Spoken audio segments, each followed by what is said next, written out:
Breaking news Jayashankar Bhupalpally జిల్లాలో దారుణ హత్యకు గురైన రాజలింగం హత్య కేసులో కీలక మలుపు కనిపిస్తోంది. హత్యలో A8 గా ఉన్న బీఆర్ఎస్ నేత హరిబాబు హైకోర్టుని ఆశ్రయించారు. తనను అరెస్ట్ చేయకుండా ముందస్తు బెయిల్ కోరుతూ హైకోర్టులో పిటిషన్ దాఖలు చేశారు. రాజలింగం హత్య కేసులో A8 గా ఉన్నాడు. మరోవైపు భూపాలపల్లి పోలీస్ స్టేషన్లో 10 మందిపై కేసు నమోదు కాగా ఇప్పటికే 8 మందిని కూడా అరెస్ట్ చేశారు. 14 రోజులుగా పోలీసులకు చిక్కకుండా హరిబాబు పరారీలో ఉన్నాడు. అయితే ముందస్తు బెయిల్ కోరుతూ ఇప్పుడు హైకోర్టులో పిటిషన్ వేశారు. ఈ నెల 10న విచారణ వాయిదా వేసి జరిగింది. 14 రోజులుగా హరిబాబును పట్టుకోవడంలో పోలీసులు విఫలమైనట్టుగా తెలుస్తోంది. ఇటు పోలీసుల తీరుపై రాజలింగం కుటుంబ సభ్యులు కూడా అనుమానాలు వ్యక్తం చేస్తున్నారు.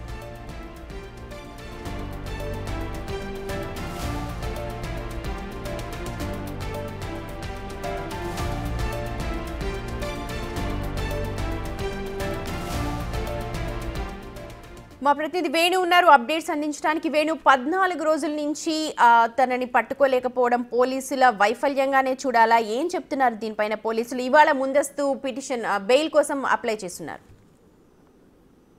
అంటే ఈ నెల 19న మర్డర్ జరిగిన తర్వాత మరుసటి రోజు 20 నాడు కూడా హరిబాబు ప్రధాన సూత్రధారిగా పోలీసులు చేసినటువంటి హరిబాబు లోకల్లో ఉన్నాడు.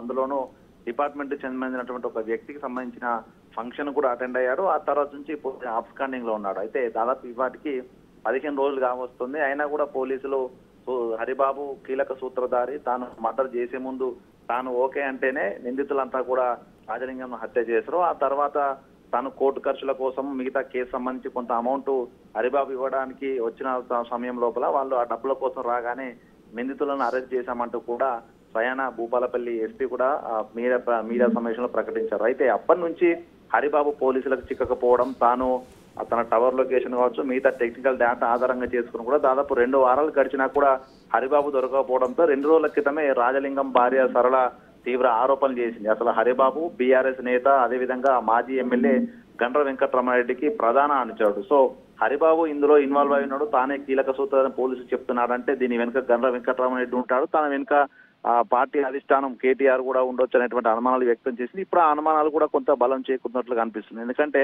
పోలీసులు దాదాపు 14 రోజులు దాటిపోయినా కూడా హరిబాబును పట్టుకోలేకపోవడం, తాను పరారీలో ఉండి వైపు హైకోర్టును ఆశ్రయించి ముందస్తు బెయిల్ కోసం ఆయన పిటిషన్ దాఖలు చేయడం కూడా ప్రస్తుతం రాజలింగం కుటుంబ సభ్యులు పోలీసుల తీరుపైనే పూర్తి అనుమానాలు వ్యక్తం చేస్తున్నారు. పోలీసులే హరిబాబును పక్కన పెట్టే ప్రయత్నం చేస్తున్నారు, తనకు అనుకూలంగా వ్యవహరిస్తున్నటువంటి. ఈ కేసులో మొత్తం 10 మందిని గుర్తించారు. వారిలో 8 మందిని అరెస్ట్ చేశారు. ఒకరు ఇప్పుడు హరిబాబు కావచ్చు, ఇంకొక వ్యక్తి ఎవరు?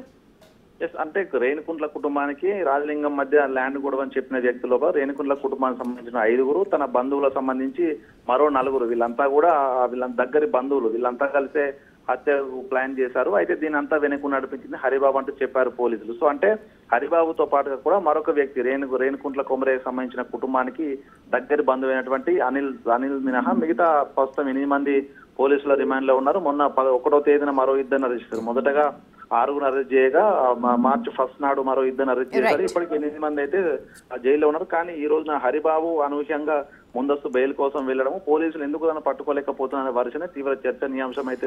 Right Venu, thank you so much.